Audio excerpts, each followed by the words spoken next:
which is so cool because it adds so much to gameplay. Yeah, it adds a lot of depth to it. That's really cool. 100%. I love that. Hey everybody, so we just got done with the Twitter question and answer with the Lorcana team. I, however, was at work until the very end of it, and I'm also suffering from an insane amount of allergies. Liam got to participate, and so he's gonna give us like an update on what was talked about, and I'm sure I'm gonna have a ton of questions for him since I didn't get to watch what was going on. Yeah, no, I appreciate that. It was a fun stream. You know, for those who weren't tracking, Steve and Ryan were on Twitter and answering people's questions about the rules and kind of the state of the game. But they kept it to those two things, so which is great. There's been a lot of play testing going on, and there's been some questions, some clarifications that people needed, and so this cleared up some stuff. I'm going to talk about some stuff that the quick start rules didn't mention, but that Steve and Ryan clarified. And the first one I'm going to jump to right away is shift. The shift mechanic wasn't really mentioned in the rules, and there was a lot of questions about what happened when you shifted a character and how that works. So here's how it works. When you shift a character on top of another character, that first card stays on the table in a stack. And the top character retains all the status effects of the character that was already in play.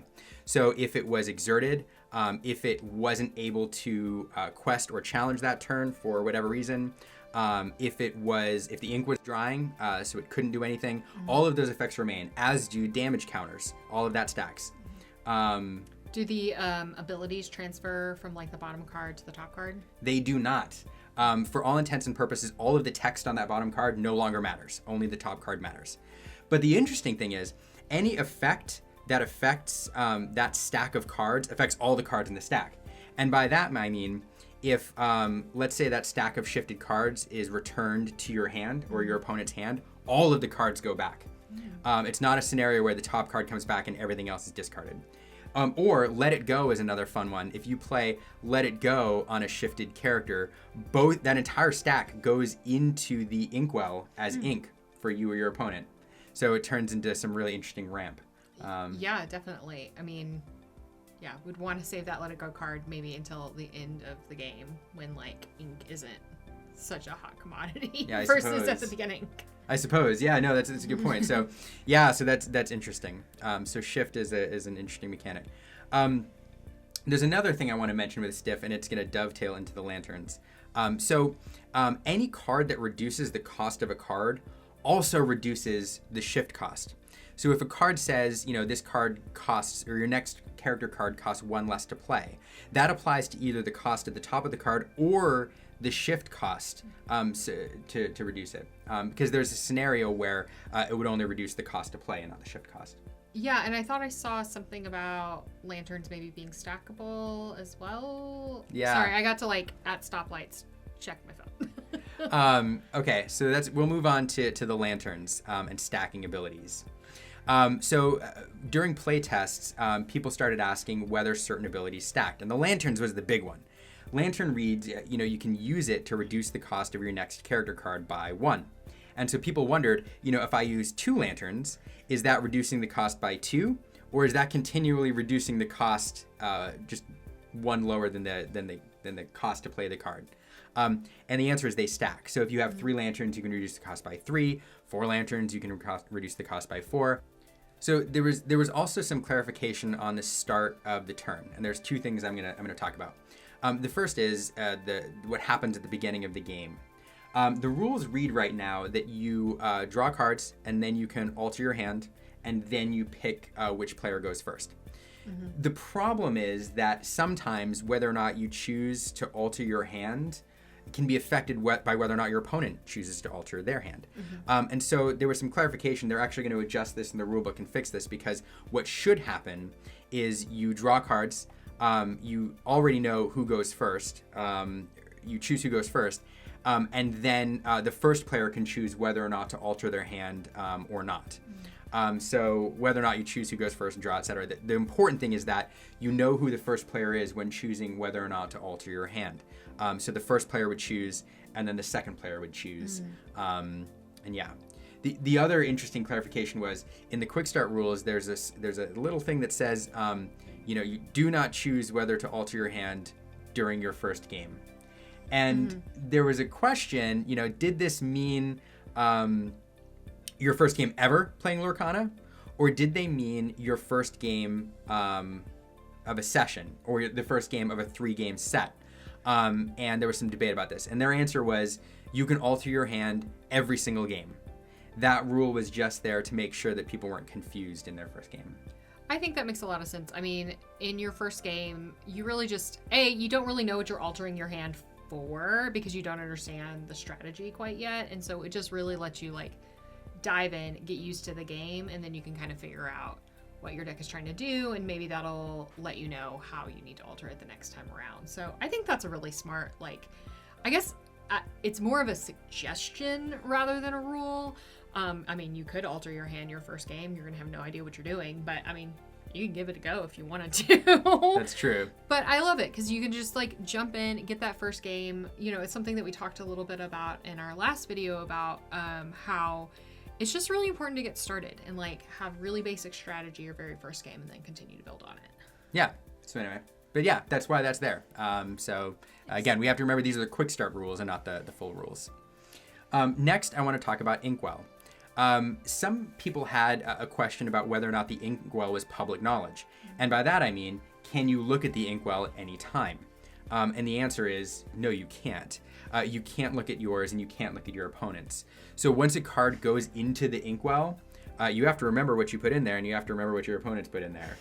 This is very important. It's going to bite me in the butt at some point because I have a horrible memory for what cards are in play just generally when we play TCGs. So that I feel is not going to be great for me. Yeah. There's even scenarios where you use cards like One Jump or One Jump Ahead, where you take the top card of your library and put it in your Inkwell as an ink.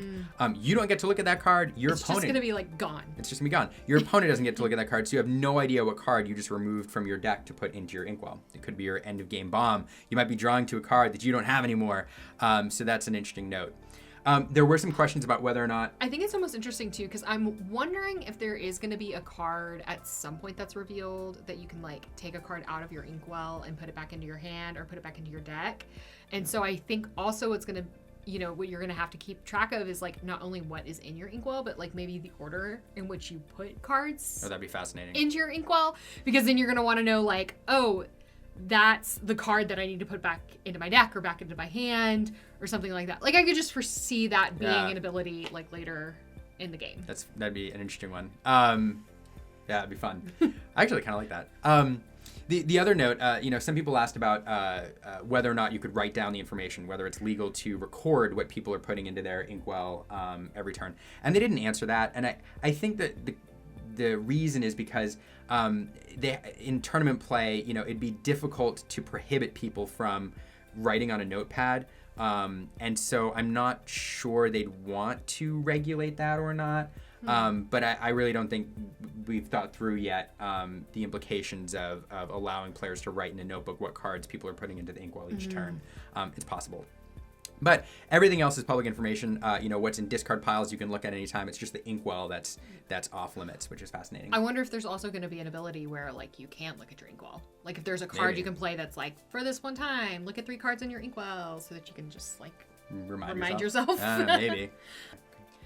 So I will say one thing that I saw right at the beginning of the feed, I feel is they didn't really talk about the future of the game much at all, which kind of to be expected. I was a little bummed that they didn't give us insights into what's next or how far along in the planning process they are for the game. But I did think that was interesting that they were just very rules focused for this Q&A. They were rules focused mostly. They actually did give us some little nuggets if you read between the lines. And I recorded some of those things. So I did not read between the lines. It's funny that you said that. So people asked a lot of questions, obviously, about the trajectory of the game and cards yet to be revealed. And there were several times where they hinted at things which they didn't outright say them. For example, they said, we can't really answer right now about generic cards with no color. Keyword being right now. So it seems like that may be a possibility in the future. They also said they can't really say if there will be cards that are multiplayer specific. Again, that doesn't necessarily mean there are any in the first set that are designed for multiplayer, but it means that they're open to the possibility because they didn't just say no right out the gate. This is something that we could intuit already, but they also said any broom that costs 2 or less would cost 0. And the indicator here is there's going to be more brooms in the first set already. We do have 1 broom type, and I think we could intuit there'll be more brooms coming, but this kind of solidifies the facts that we're getting more brooms. Is it going to be like the Keyblade? Were there going to be like brooms that look different? So many, yeah, I think so. And specifically, awesome. there are subtypes to the broom, so instead of saying broom, there's going to be different subtypes. One thing they also mentioned is that each ink has their own mechanic and thematic feeling, which is interesting because when you use the word mechanic, what you're kind of implying is that there are certain abilities which may be locked to specific themes. Yeah, ink specific or something like that. Exactly. So, for example, evasive we've only seen in Ruby. Right. Yeah. And so evasive could be color locked to Ruby right now.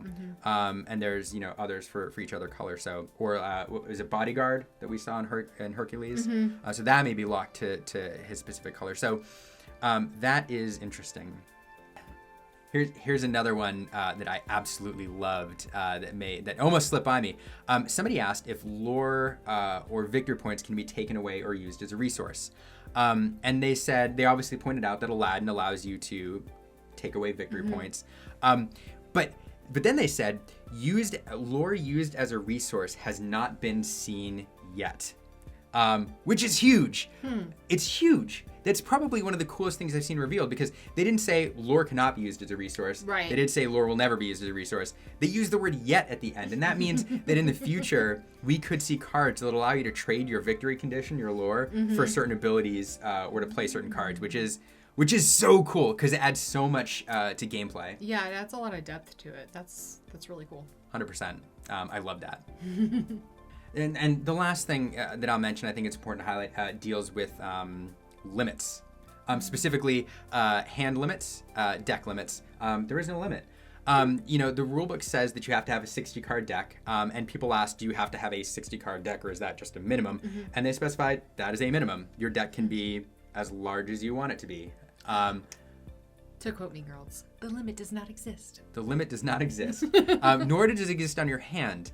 There is no discard phase like in Magic where you have a maximum of 7 cards in your hand. If you can get those cards in your hand and you can hold them all, you can have a maximum. Your hand can be as big as you want. Likewise, there's no limit to the Inkwell. As long as you can get those cards in the Inkwell, it can be as big as you want. Obviously not bigger than your deck, but... So I think those are all the major highlights that we wanted to get across. The one thing I will mention that also came across, and I'll kind of close on this, is they indicated several times that they're in this for the long haul. They said things like there's always the possibility of adding more unique card types, as the game goes on. They wouldn't answer how far in the future that they're planning, but a lot of their answers hinted at they're already thinking, way down the road how this game could evolve, how they could add new mechanics to it, how they could add multiplayer elements to it. And so I think that's really exciting for the trajectory of this game. Yeah, I mean, I hope that's just a tell that Lorcana's going to be around for a long time. Absolutely. So, hey, what did we miss? If you watched, if you looked at the Twitter threads and the Facebook feeds, what did we miss that was highlighted? What are these mechanics you most excited about? And I'm going to get to go to Gamma Expo this week, so I'll have the opportunity to ask them some questions in person. So if there's any questions you have that weren't answered, let us know, and we'll see if we can get you an answer. Yeah, there are definitely questions that I'm sending along with Liam that I want answered for sure.